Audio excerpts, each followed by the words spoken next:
Welcome to Billion Dollar Napkin, where we discover how some of Australia's brightest startups proved that their crazy, innovative, impactful ideas were possible. We'll hear about the triumphs, the failures, and the pivots. Everything from the early beginnings through to how they got it made. 2 drinks, please. I think the thing for us, zero waste to potential in people, is about how do we make sure everyone has access to a meaningful career. It really came down to, if I don't do this and someone else does, I'm going to be so pissed off. Imagine a world with zero wasted potential, where the best people find the right jobs and the best jobs find the right people. Well, today we'll hear how Siobhan Savage, a non-techie co-founder, is building Rejig. All that and more in Billion Dollar Napkin. Siobhan, thanks so much for joining me on Billion Dollar Napkin. Excited to be here, excited for the drinks. Let's get straight to it. What is the Rejig Billion Dollar Napkin? So at Rejig, we believe in a world with zero waste to potential. So everything we do is to make sure that every single individual has access to a meaningful career. So we ensure that everyone's skills, potential, education, and preferences are all brought to life. And then what Rejig does is it enables large organizations to basically have the right people with the right skills at the right time. So we look at ensuring that every person, every job, and every learning is provided into our platform. And then that enables really large organizations to find, to skill, to move their organizations. Congratulations on drawing our first left-handed I know, I had to really struggle not to smudge. Billion Dollar Napkin as well. Okay, so is it essentially, it's a software platform? Yes, absolutely. Rejig is a workforce intelligence platform. So we use AI to basically move folks to opportunity. So whether they are folks that are coming into your organization or whether you're looking to reskill folks, we use that AI to basically move and make recommendation. Okay, so if I'm an organisation and I've got my current staff profile, I run Rejig over all of them and work out what they could be doing better or what my organisation could be doing better with them? Absolutely. So we will basically give every single individual a 3D profile. We will tell you everything about you before you joined the company. We'll tell you everything that you've done well with the company, but more importantly, we will tell you what that person can do next. And then what organizations will use that information for is to find, to move, to skill, or to reskill that individual. When you say zero wasted potential, are most organisations running on only 1 or 2% wasted potential, or is the zero WP? Is there a lot of WP out there?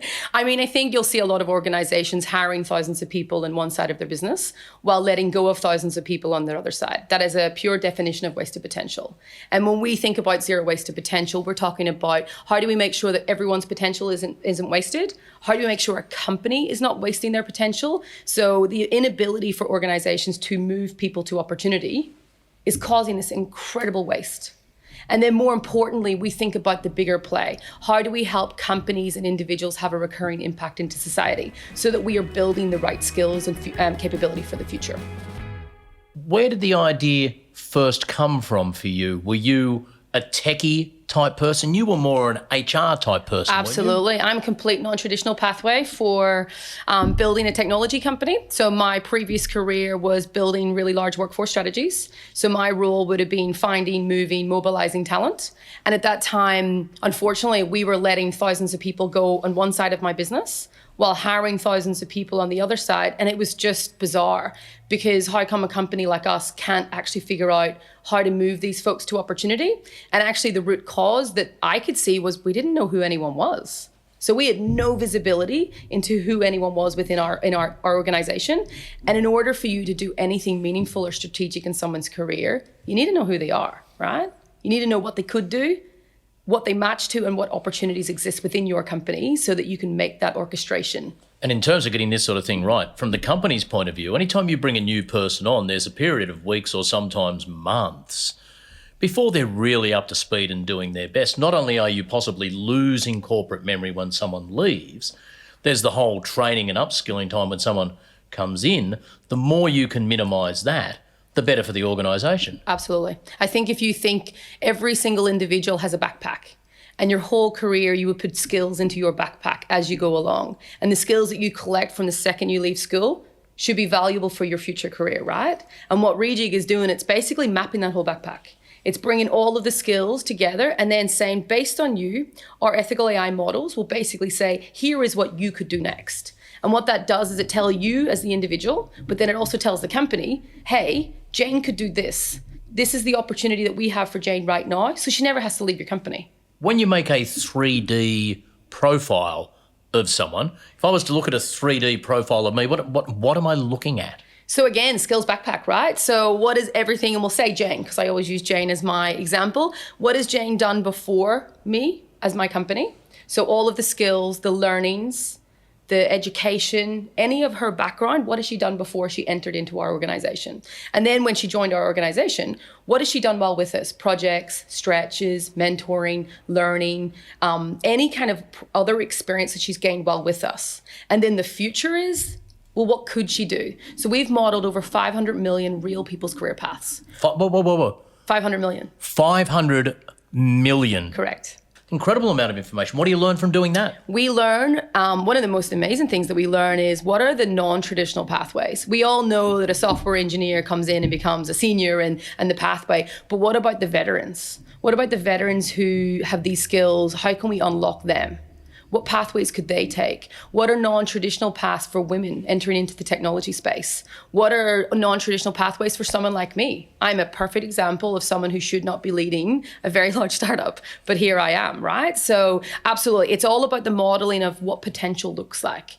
And that's why we have to model so many people, because you got to have a view of what are all the things and the possibilities, and then our AI models will zone into these pathways. Quite like, think of a New York subway station. We will put you on your path, and then we'll start telling you, if you take this pivot, here's where you could go. And if you pivot again, here's where you could go. And here is the difference between you and this opportunity and the learnings that you should probably take to get there. I think you've started to just answer a question I wanted to ask you. So I can see how an organisation learns about itself and its staff collective through this process. Individuals, by looking at their 3D profile, must also learn things about themselves that they never knew. Absolutely. I think the thing for us, zero waste to potential in people, is about how do we make sure everyone has access to a meaningful career? You've had the idea, you've got it in place, and you're about to really flick the switch as a business. What is that moment like? So the way I've been describing it to my team, so you know when you have a rocket ship and the first part of the rocket is like dragging the rocket down the road and you go over all the bumps? We were probably there in about December.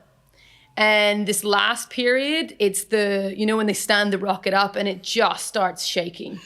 Crazy shakes, everything's screws flying out, everything's going crazy. That's our current state. But that's the state that we need to be in for this to really take off. So that's the comfort in that analogy, is that we know we're probably getting ready to take off.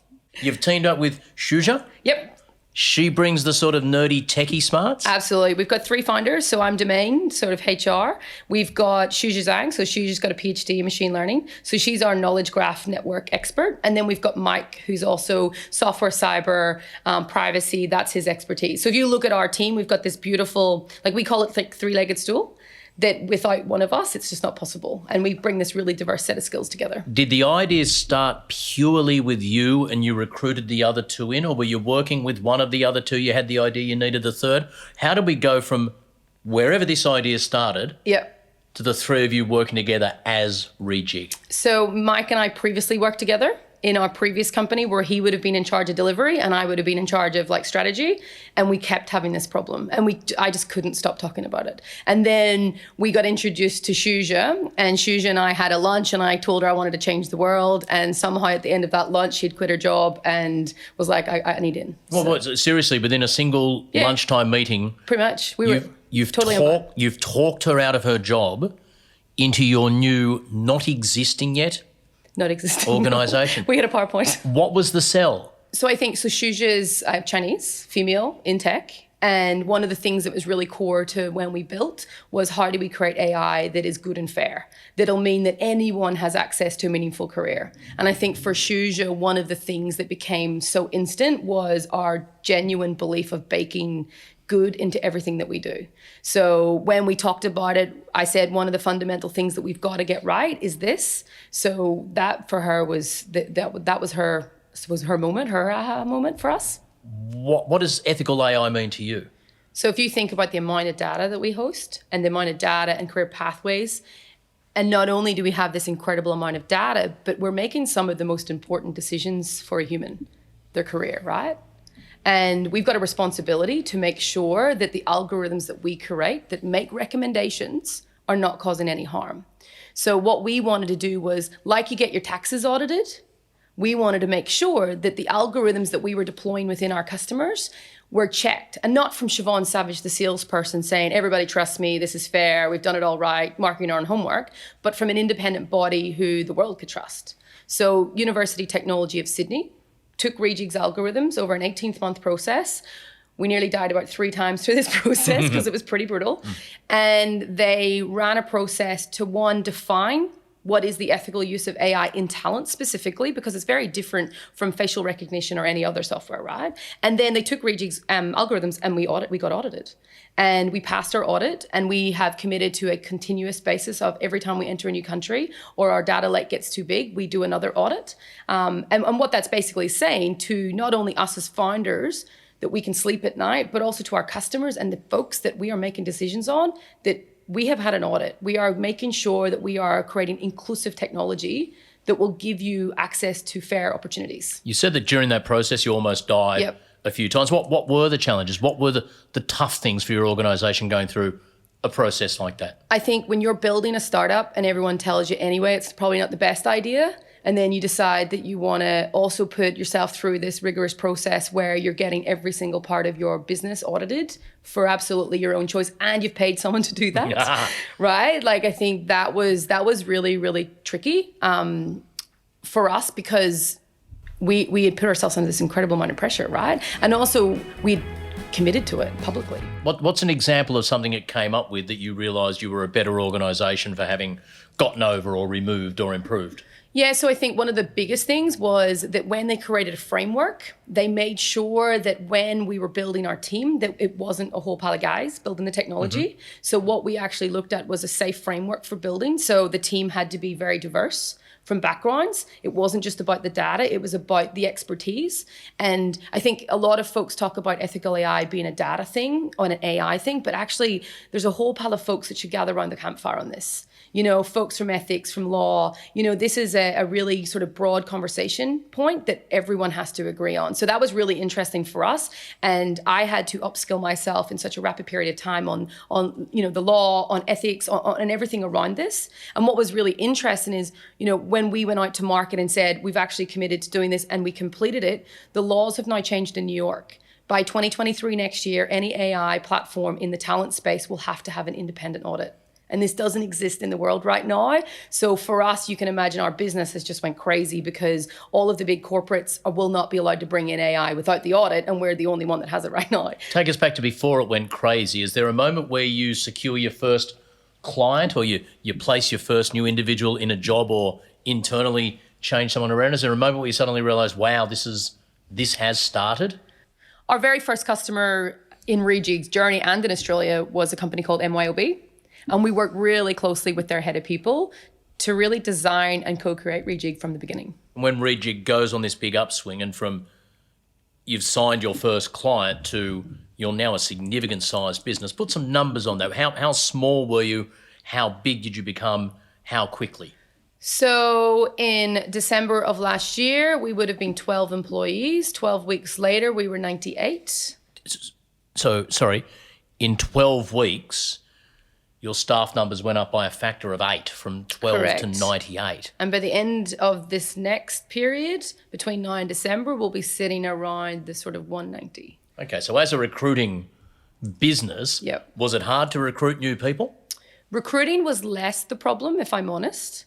The problem that we had was we went from 12 people who all threw stuff over a desk, and you could kind of get really quickly to a resolution or an idea, to suddenly then all of these customers that we promised and committed to, all of these people, and we had no playbook or process on how to scale this. So people would, the hiring part and getting them excited, yep, we could do that. But it was when they showed up, okay, well, what do they do? What do they do when they're here? And how do you codify that? That was the part where it was really painful for me. What did you learn about yourself as a leader? What were your deficiencies on that journey? Many things. I learned that sometimes when you say things once, you probably need to say it 100 times and then write a doc and then ship the doc and send a pre-read and then make sure everyone's on the same page, because they might hear a different thing in that moment. So really codifying and playbooking everything was like biggest learning for me in this last quarter. I think one of the biggest learnings for me was I probably didn't anticipate how big this would be. I knew it would be big. I genuinely did. But now I think this is even bigger than I've ever thought about it before. So I really underestimated the size and scale of the problem. Is probably one of them as well. Billion Dollar Napkin is brought to you by Amazon Web Services. For over 15 years, AWS has helped more startups launch, build and succeed than any other cloud provider. If today's episode inspired you, with AWS Activate you can access free tools and resources to help you get started. Get up to $100,000 in AWS credits and start building with easy-to-use templates that allow you to launch your business idea in minutes. For more information, visit aws.amazon.com/activate. AWS. Prove what's possible. What impact did the pandemic have on Rejig, both internally, a significant number of your people would have then been working from home, and also for business, because it was a time where people's relationship to work changed substantially? We heard of a lot of businesses shedding people. We heard of a lot of people choosing to move on themselves. There was a lot of reskilling going on. There was a lot of people within their organisation asked to take on new roles. Was the pandemic a fascinating time for Rejig? Absolutely. It was slightly a roller coaster. So we went into lockdown. We were a brand new company, just closed our seed. And this lockdown pandemic kicked off. And there was probably about maybe a 10-week period where we didn't know what was happening, because if you think about HR and the role that they played during the pandemic, they were the most critical member of the team for the business, for the CEO. So they just weren't available. They weren't available. They didn't know what to do. They had no playbook for this either. So you had a whole period where these folks were trying to figure out what to do. Sorry, she's in meetings for the next 4 years. Exactly. And I think one of the things that became really obvious to not only us and my previous career, but to these folks was they had no idea who any of their people were. So when they went into their systems to run who do we have, what skills do they have, under 20% of the population globally will ever complete their profile. Now, I don't know the psychology behind that, but even when folks were being told that they didn't have a job to go to because they were going to get cut, they still wouldn't give over their data. When we talked to our now current customers and said, this is the thing we see, you don't have visibility. The one thing you need to survive in this environment is visibility, and unlock that. There was a couple of weeks where they probably were like digesting and having these conversations, getting a bit of proof. And then it was like just all of a sudden, I was getting these calls. I was getting, hey, do you remember you came and said you could do this? Can you do this fast? How long will it take you to do this? I've just told the CEO, we've got the budget, let's go. And then it was like, oh God.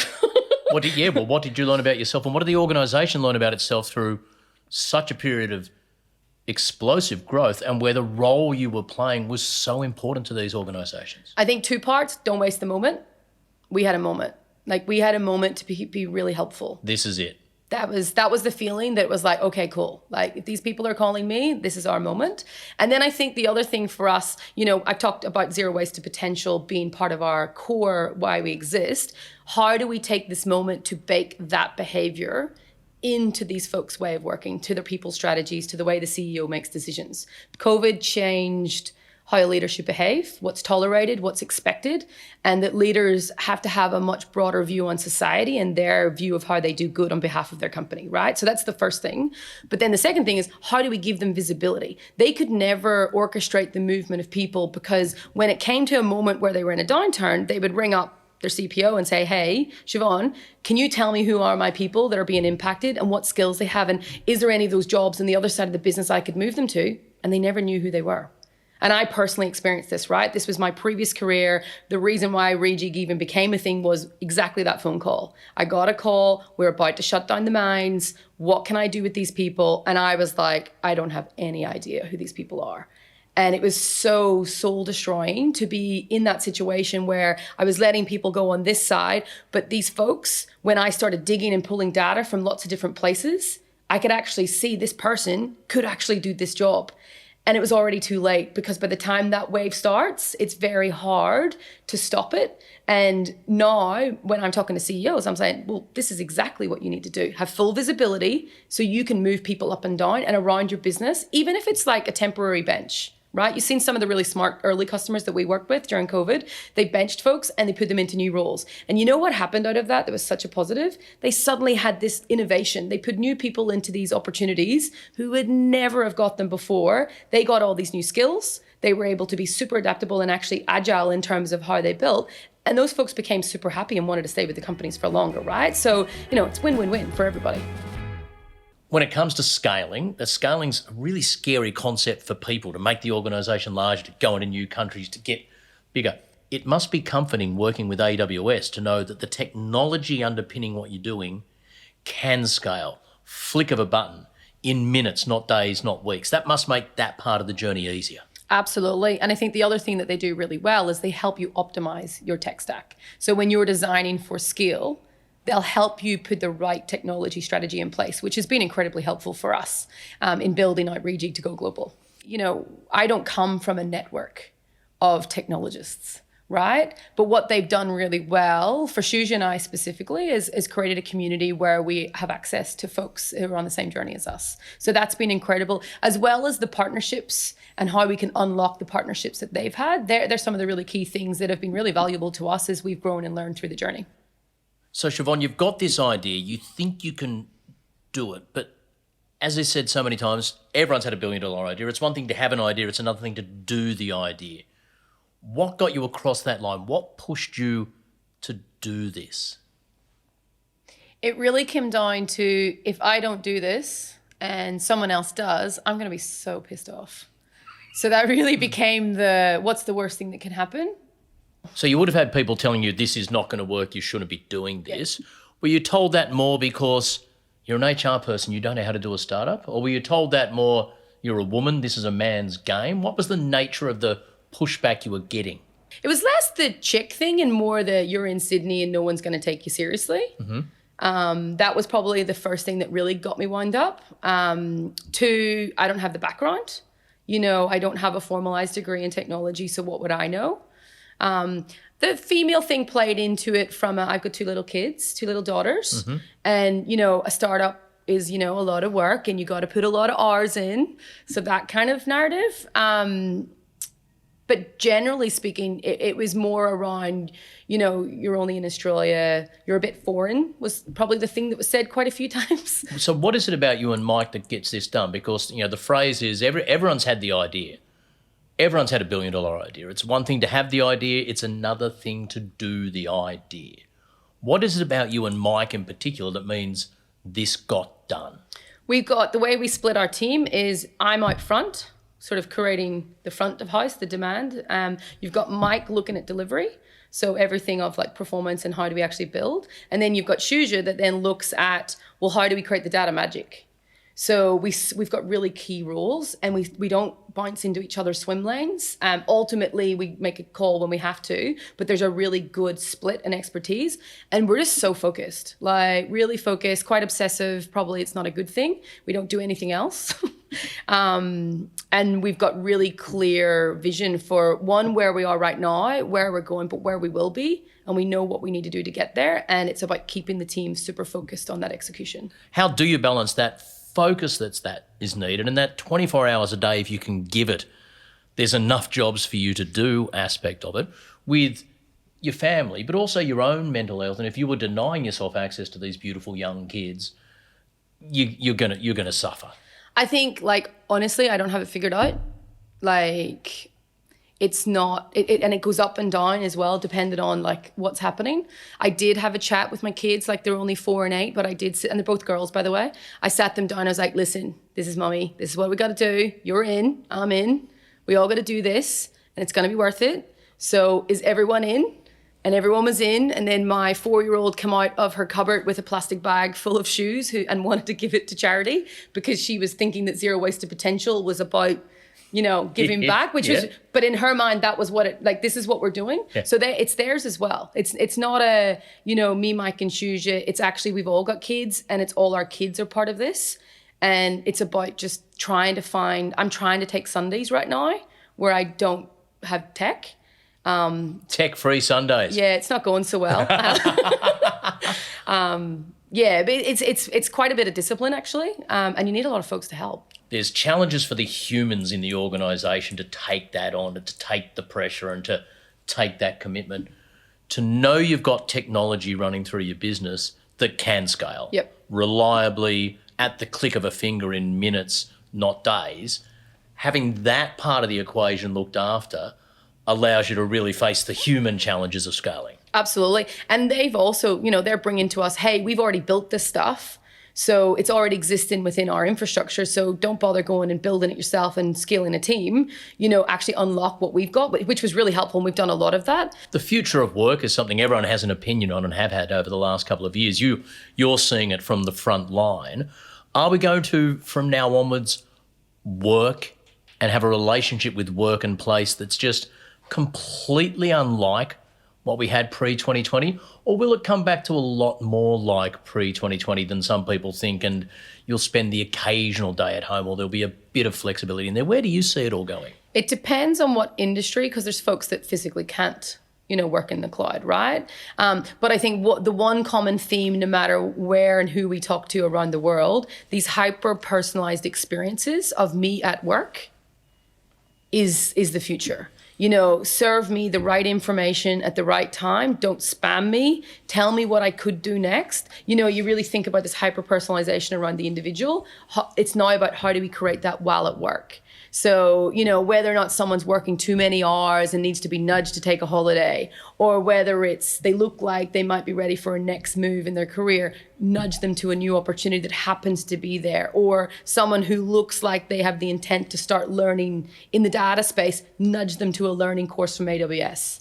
It's been an incredible couple of years before, through, and hopefully coming out of the pandemic. 12 months from now, where do you see Rejig? The last 12 weeks, we have just won customers and deployed in Singapore, in the UK, and in North America and New Zealand. So that's been my last 12 weeks.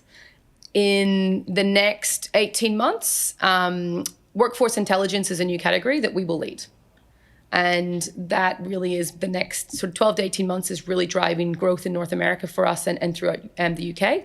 So I'll be on a lot of flights and team will grow, and I think you will find a more understanding from customers around zero waste to potential, about their responsibility to not only bring in folks, but make sure that they've got access to meaningful careers.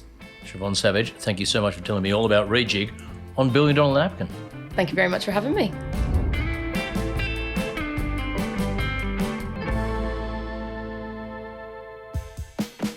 $1 Billion Napkin is brought to you by Amazon Web Services and hosted by me, Adam Spencer. Produced by the good people at Podshape, we were filmed on location at the Hollywood Hotel in Sydney.